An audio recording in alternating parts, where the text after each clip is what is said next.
여러분 혹시 이 가사의 노래 들어보셨나요? 바하마, 바하마 마마. 카리브 감성의 유럽 디스코 밴드 보니엠이 불렀던 노래지요. 거기 나오는 바하마가 바로 이번 크루즈의 목적지 바하마입니다. 그런데 바하마 마마가 무슨 말이냐 하면 말이죠. 바하마 출신의 실제 여성에 대한 노래가 아니라 바하마라는 이국적 공간을 연상해서 만든 정열적이고 활기찬 남국 카리브 여성의 상징적 캐릭터랍니다. 바하마는 미국 플로리다와 쿠바 사이에 있는 섬나라인데 엄격히 말하면 카리브해에 위치해 있지는 않아요. 하지만 문화적으로 정서적으로 캐리비언에 포함시킨답니다. 마치 이집트가 아프리카 대륙에 위치해 있지만 중동 국가로 인식되고 있는 것처럼 말이죠. 바하마는 나라 이름이고요. 바하마의 수도는 나쏘예요. 한글 표기는 나사우가 맞다고 하는데 별 의미는 없는 것 같아요. 현지에서는 나쏘라고 발음하니까 그대로 써주는 게 맞다고 생각해요. 여러분, 나쏘 하니까 뭐 생각나는 거 없으세요? 운동 좋아하시는 분들은 아시겠죠? 축구공, 배구공, 농구공, 테니스공에 붙어있는 상표. 네, 그 나쏘랑 같은 이름이에요. 그런데 혹시 알고 계셨나요? 그 나쏘가 사실 바하마의 수도 이름이라는 걸요. 이국적인 발음, 짧고 강렬한 음절. 한 한국 기업인이 여기에 주목했죠. 1971년 구기용품 전문 브랜드 나쏘가 탄생합니다. 나쏘의 창립자는 이렇게 말했습니다. 세계로 나아갈 수 있는 국제적인 이름을 찾고 있었다. 그래서 선택한 이름이 바로 나쏘. 열정, 태양, 젊음, 스포츠. 바하마가 상징하는 이미지가 그대로 녹아 있었죠. 그런데 한국 사람 귀에는 이렇게 들렸습니다. 나쏘? 그게 더 나쏘? 그렇죠.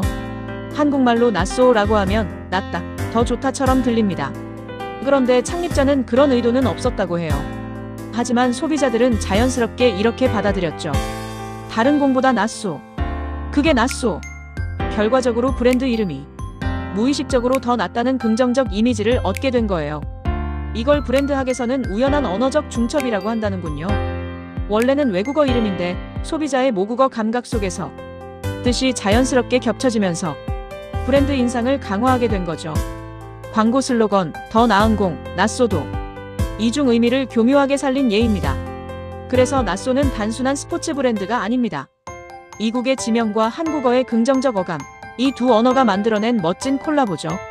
결국 나쏘는 말 그대로 더 나쏘 라는 이름이 되어 우리 기억 속에 남았습니다. 나쏘에 정박하는데 다른 회사 크루즈가 들어오네요. 발코니 바로 앞에 거대한 크루즈 선박이 있으니까 마치 아이맥스 영화를 보는 것처럼 시야를 꽉 채우네요. 지금 우리는 크루즈 여행 중이란 걸 새삼 느낄 수 있었어요. 우리는 저 배를 배경으로 사진을 찍는데 보아하니 저쪽 승객들은 우리 배를 배경으로 사진을 찍고 있어요. 노르웨이 크루즈라인 NCL은 선사 이름이고 배 이름은 스칼렛 레이디인데 딱 봐도 우리 배 리버티보다 신상이네요. 미안하지만 우리 사진이 더 잘 나오겠어. 당신들 의문의 일패? 황홀하도록 멋진 뉴욕의 야경. 뭐니 해도 그 중심엔 엠파이어 스테이트 빌딩이 있죠. 그러니 뉴욕 야경 감상한다고 엠파이어 스테이트 빌딩 전망대를 가면 안 되죠. 탑 오브 더 락 같은 데를 올라가야 해요. 바하마에 상륙하는데 이 정도는 입어줘야 하지 않겠어요. 바하마 로컬 핵인싸 자태네요. 나쏘항에서 하선한 승객들은 대체로 파라다이스 섬에 있는 아틀란티스 리조트를 가요. 크루즈 선사에서 판매하는 체험 상품이거든요. 대체로 크루즈 선사들은 자기네들이 직접 운영하는 리조트를 가지고 있더라고요. 승객들을 싣고 가서 거기에다 풀어놓고 돈 쓰게 하는 시스템인 거죠. 처음 크루즈 예약할 때 신청해도 되고 입항 직전까지도 신청을 받아요. 당연히 한 명이라도 더 받아야 되니까요. 그 리조트 안에서도 1인당 약 20만원부터 70만원짜리까지 다양한 패키지가 있는데 공통적으로 배에서 내리면 버스가 대기하고 있다가 바로 리조트로 데려다주고 리조트 안에서 여기저기 구경하고 특별 점심도 제공하고 다시 배로 데려다줘요. 편하겠죠? 그냥 가만히 있으면 알아서 다 챙겨주니까요. 특히 일행 중에 어린이가 있으면 좋을 것 같긴 해요. 그런데 우린 그거 안 하기로 했어요. 대신 나쏘 섬 한번 둘러보고 제일 예쁜 바닷가에서 물놀이를 하는 걸로 결정했죠. 나쏘 섬에 내리면 여행 상품 예약한 승객들은 준비된 단체 버스로 출발하고 우리처럼 자유여행을 선택했다면 현지 여행사나 택시를 이용해서 놀러 다니다가 정해진 시간까지 배로 돌아오면 돼요. 그것들을 어떻게 찾냐고요? 걱정할 것 없어요. 아주 많아요. 널렸어요. 열차가 도착하는 시간이 되면 역 앞에 택시들이 많듯이 크루즈가 들어오는 시간에는 돈 냄새를 맡은 택시 5만 대가 기다리고 있어요. 당시 미국은 이상기후로 인한 한파에 온 나라가 난리통이었어요. 플로리다 템파가 영상 1도까지 떨어졌다면 말 다 한 거였거든요. 그럼에도 불구하고 캐리비언은 역시 초심을 잃지 않고 고온에 다스흡하네요. 습식 사우나 같은 뜨끈하고 축축한 공기가 숨 쉴 때마다 훅 들어오고 조금만 걸어다녀도 등줄기로는 금세 한강 같은 땀이 흘러내려요. 일단 나쏘 섬에서 유명하다는 관광지구를 좀 둘러봐야겠죠. 크루즈항에서 가까운 나쏘 섬의 북쪽 지역인데 여길 벗어나면 위험할 수 있다고 하니까 조심해야 해요. 나쏘 섬에서 관광 1번지로 꼽는 전통시장 스트로 마켓을 먼저 가봤어요. 이런 데서는 특히 목각 공예품이 눈에 띄더라고요. 두어 개 샀으면 좋겠다 싶어서 눈치를 살폈더니 안구에 힘을 꽉 주고 레이저를 발사하더군요. 강한 노 란 뜻이죠. 이런 건 만국 공통 현상인가 봐요. 남자들은 뭔가를 사고 싶어 하는데 옆에 여자들은 매우 못마땅한 표정이에요. 거북이, 개, 가오리 조그만 걸로 하나씩만 데려가고 싶었지만 비정한 이놈의 세상은 이런 거 하나 내 뜻대로 되지 않아요. 이곳은 면세구역이라선지 중심가에는 귀금속과 명품 브랜드 숍이 즐비해요. 나 같으면 그 비싼 명품이라는 걸 이런 데서는 안 살 것 같은데 뭐 사는 사람이 있으니까 파는 거겠죠. 연예인 걱정, 면세점 걱정은 하는 거 아니래잖아요. 윈도우 쇼핑 할 만큼 했으니 이제 바야흐로 바닷가로 갈 때죠. 봉고차 택시가 목적지가 같은 손님들을 모으고 있어요. 물론 일반 택시도 있지만 이게 훨씬 싸죠. 1인당 5불씩 내고 합승했어요. 파라다이스 섬에 있는 캐비지 해변을 가기로 했어요. 거기가 바하마에서 제일 유명하고 바다가 예쁘다고 하네요. 봉고차에서 내 앞에 앉은 요놈들. 나중에 요것들이 해변에서 할 짓을 미리 알았더라면 지금 미리 꿀밤 한 대씩 쥐어박았을 텐데. 차창밖 낯선 나쏘 거리에서 미국의 최남단 키웨스트처럼 쿠바 향기가 솔솔 풍기고 있었어요. 역시 건축 양식에 있어서 결정적인 요소는 기후란 사실을 실감하게 되네요. 다리 건너 멀리 파라다이스 섬의 아틀란티스 리조트가 보이네요. 10여 분 정도를 달려 캐비지 비치에 도착했어요. 독특한 청록색 바다 색깔로 유명한데 이런 거 누가 뭘로 정하는지 모르겠지만 세계 몇 대 비치에 가끔 이름 올리는 곳이에요. 물 색깔 좀 보세요. 진짜 현실감 제로예요.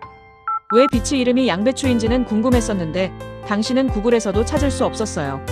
챗 GPT 역시 똑똑해요. 캐비지는 양배추가 아니라 캐비지팜, 즉 야자나무의 일종이라고 해요. 이 바닷가에서 양배추를 길러서가 아니라 캐비지팜이라고 하는 야자나무가 많았기 때문이라고, 그래서 줄여서 캐비지 비치라고 부르게 되었다네요. 파라솔과 비치 의자 3개를 50불에 쇼 붙이고 백사장에 자리 잡았어요. 선명한 왕자 복근을 자랑하는 근육질 부자 되시겠어요. 물밑 경사는 우리 동해바다보다는 훨씬 급한지 몇 발짝 안 걸어 들어갔는데 벌써 가슴팍까지 닿네요. 파도랄 것도 없이 아주 잔잔해서 물놀이 하기엔 딱이네요. 뭘 좀 마시고 싶었는데 야자 주스는 별로고요. 파인애플 주스 한 잔에 20불 달라기에 경로할 뻔했다가 무한 리필이라고 해서 나쁘지 않다 싶어서 덜컥 샀는데요. 리필 한번 받아보니까 이거 나쁜 거였어요.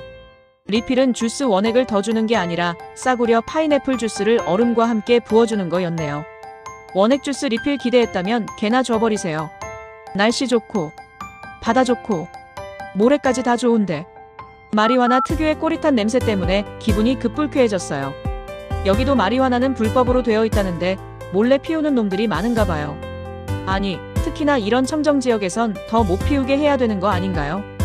바로 옆에서 냄새가 심하게 난다 싶었는데 아까 봉고차에서 앞자리 앉았던 커플, 이 잡것들이 한 번도 불씨를 꺼트리지 않네요. 바다에는 들어가지도 않고 마리화나와 시가를 번갈아 피우면서 키득키득대는 꼴들이 벌써 반은 마탱이가 갔어요. 아우, 저것들 누가 좀 안 잡아가나.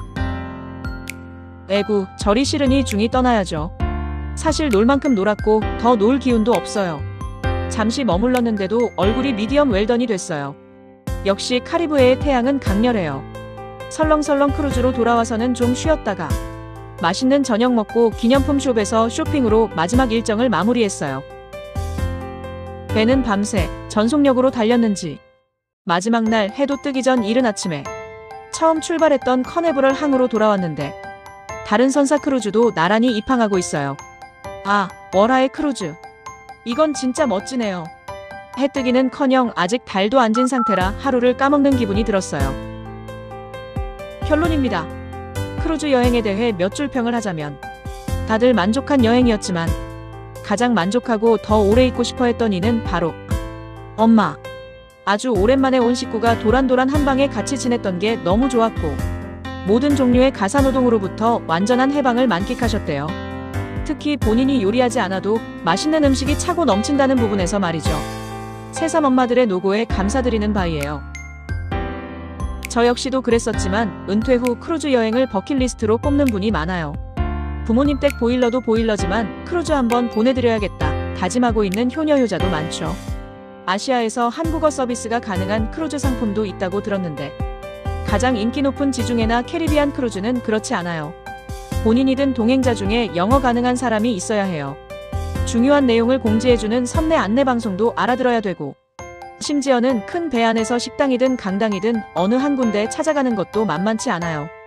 특히 열을 넘어가는 상품의 경우 선장 초청 만찬, 무도회나 전시회 같은 포멀한 일정이 여러 번 있는데 이런데 끼지 못해서 무료하고 소외감 느꼈다는 사람들도 꽤 있다고 들었어요. 결국 푹 쉬고 구경하러 갔는데 몸도 불편하고 스트레스 만땅 되는 거죠. 어떻게든 꼭 영어 문제는 해결된 상태에서 계획에 착수하시는 게 만수무강에 이로울 것 같아요. 크루즈 예약은 메이저 크루즈 선사인 카니발, 노르웨이 크루즈 라인, 로열 캐리비언, 디즈니 크루즈 등 각 선사의 인터넷 홈페이지에서도 가능하지만 항공권 검색하는 것과 비슷한 사이트를 이용하면 여러 선사 상품을 동시에 비교할 수 있어 편리해요. 여러 사이트가 있지만 제가 이용한 곳은 여기 cruiseonly.com이라는 곳이에요. 끝으로 만약 한국에서부터 출발하셔서 미주나 유럽에서 출발하는 크루즈를 이용한다면 시차도 적지 않고 평소 먹던 음식도 확 달라지고 예민한 분은 배멀미 가능성도 있어서 체력적으로 붙일 수 있으니 계획이 있다면 너무 늦지 않게 실행에 옮기시길 바랍니다. 여행을 즐기기 위해 완전히 은퇴할 때까지 기다리는 건 별로 좋은 생각이 아니란 걸 말해주고 있는 사진 소개드리면서 크루즈 시리즈 마칠게요. 감사합니다.